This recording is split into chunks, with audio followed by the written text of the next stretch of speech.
I remember one of the best Christmases of my life. I want to say around 12 years old.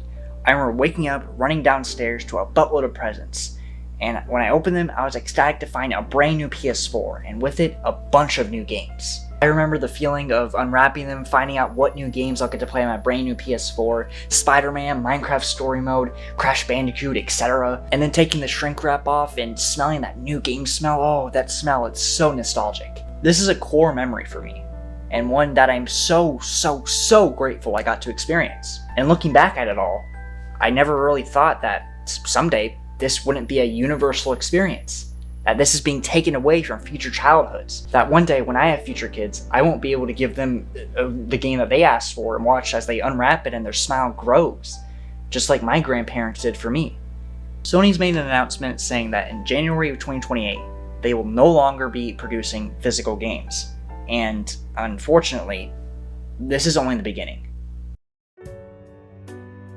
Sony has decided to go all digital in 2028, and the only thing I'm thinking is, why?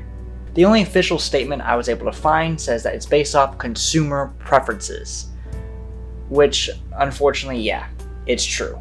All the research I was able to find says that digital sales account for more than 75% of Sony's revenue, but this is only a small piece of the puzzle. We also got to add in the fact that discs cost a lot of money to produce. And also, making everything fully digital stops third-party sales of physical games. So every future game you buy, every future purchase you make for your PS5, a cut of that goes to Sony. So realistically, yeah, it does go in Sony's favor. But let's be honest, that's not a good thing. Because that also means no more sharing games with your friends, no reselling games, no getting discounted pre-owned games. No more retail competition, which means Sony would basically have a monopoly on anything that has the Sony or PlayStation branding on it. Also the fact that games can be delisted, which is now an even bigger problem. Sony being the first to outright announce this is a huge deal. They're one of the biggest and most successful gaming companies in the world. Not even just gaming, media companies in the world. So other companies are going to start looking at them and paying attention. Speaking of other companies, Xbox is also going down the digital-only route, although they've been heading towards that for a number of years now, so unfortunately it was always only a matter of time. It's only rumored, but apparently the next-gen Xbox console won't even have a disc drive, not even as an option. Xbox has even started to try a new feature called disc to digital, where you put your disc in your Xbox and whatever scans it, and then you basically claim the digital license to it. I do want to make it clear that Xbox has not said anything about moving fully digital. It's only rumors and speculation. But come on. So with Sony and Xbox going all digital, that just leaves Nintendo. And honestly, I don't see Nintendo going all digital anytime soon.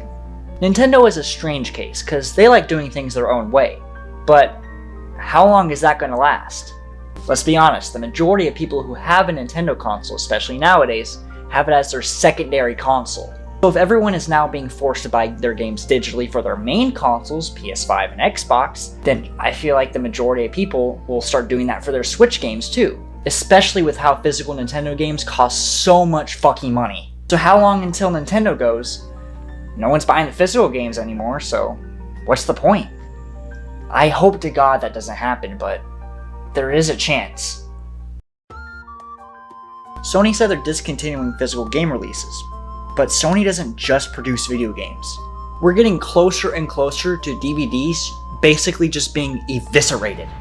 It actually really surprises me that the digital-only model is starting with video games rather than movies, given how easy and accessible it is to just go to Netflix or Disney Plus and find the movie or show you're looking for. It's so sad to see how few Blu-rays and DVDs I see whenever I go to Walmart or Target. Hell, Best Buy doesn't even sell them anymore. They exclusively sell them online now. It's a travesty, and it's not going to get any better when the next generation of consoles loses that disc drive. Most people who do use DVDs use their consoles, their PS5 and their Xbox. But with no disc drive, I don't believe that the ordinary consumer is going to then go out of their way to try and find a DVD player. Especially with all the streaming services out there. People want their media fast and accessible, and streaming services do just that. Which, yes, I do love streaming services. Do I think we need all the streaming services we have? No, but they do make it very easy for whenever I want to watch a movie or show. However, this model won't always work either. Remember how I said video games get delisted? Well, the same exact thing happens in movies, and it happens more often. It's a show, not a movie, but I'm a big Doctor Who fan, and it used to be on HBO Max, but recently they took it completely off that. And now, the only place to watch it is,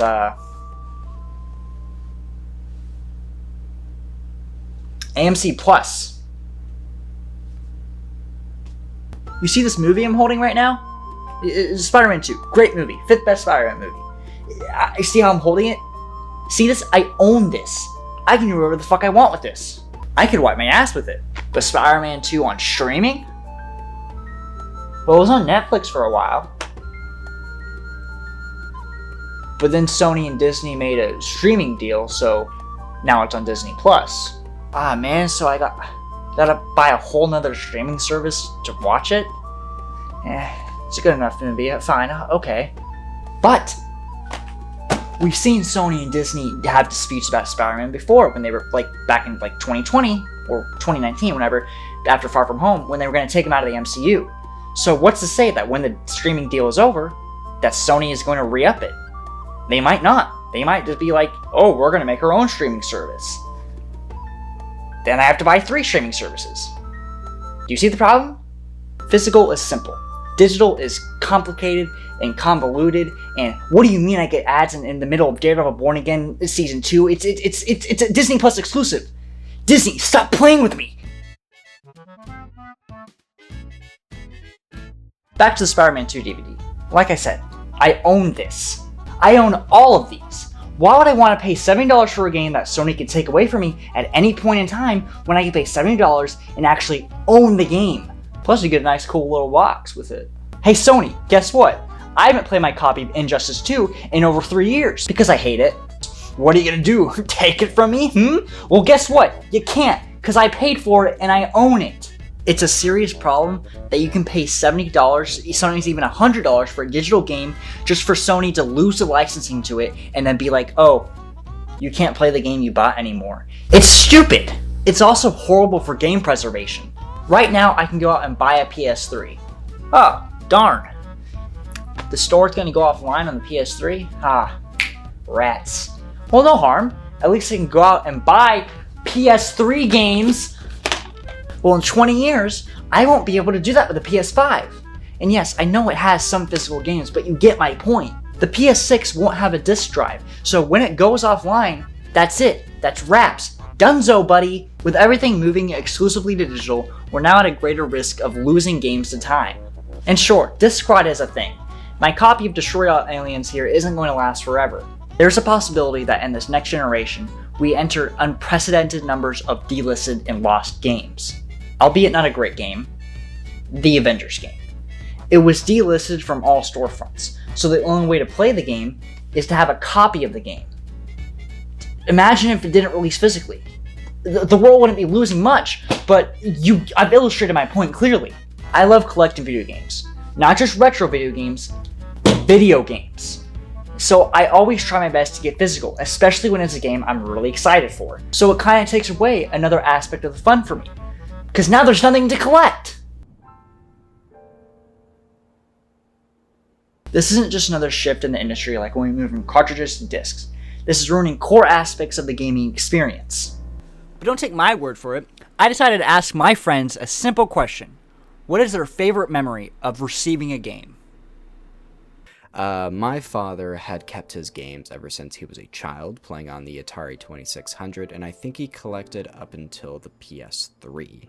And being a kid that loved video games, when I inherited this collection, there was a feeling that I can't even really describe to you, because it was more games than I could ever play. Infinite games, but no games. One of my favorite moments ever, not just in gaming, my entire life, is finding Soul Silver at a garage sale for just $5, which if you know anything about these games, that's a steal, dude. Oh my god, bro. Little did I know this $5 DS game would change my life forever. I mean, without it, I wouldn't be the Maractus Man. Growing up, I had no internet. I only knew Pokemon from the card game and the anime, so seeing the game blew my mind. The coolest part about this $5 Soul Silver game is that the save file was still intact, and there was 999 of every item in the game just hacked in, I'm assuming with action replay. Because there were 999 of every item in the game, I spammed rare candies on all of my Pokemon, raising them to level 100, and just like that, the Elite Four was done. It was done for. I mean, how do you even compete with that? My favorite memory of getting a game was when I battled this guy a few years ago in some competitive games on a stream, and we made a bet that if I won, I would receive Puss in Boots for the Wii. And while I've never played the game, it was still a really good memory of actually getting to receive the game after absolutely beating his ass in a few games. He's completely embarrassed about it. We took a few pictures, we posted them on Instagram, and he ended up giving me the game, and I still have it sitting in front of my TV to this day. But it was just a really cool thing, and that's what's so important about collecting physical games, is passing them on to future generations. Sure, you could pass on a Steam account to your kid, and that's cool, but at the same time, it's not the same as getting a massive collection and just more games than you could ever play as a kid. Sure, call me a cheater all you want, I don't care, but memories like that just can't exist without physical media, and it's such a shame that digital media is slowly taking over because memories like that just can't happen anymore. Please, please, please, please, please support your local game stores. Buy physical games. Show them that this is not what we want to do. We want physical games for the sake of making memories. When I think back on that Christmas, I don't remember how fast the games downloaded. I don't remember what the PlayStation Store looked like. All I remember was unwrapping gifts, the smell of brand new video games, and holding them in my hands. That memory can never be taken away from me, but it is being taken away from future kids.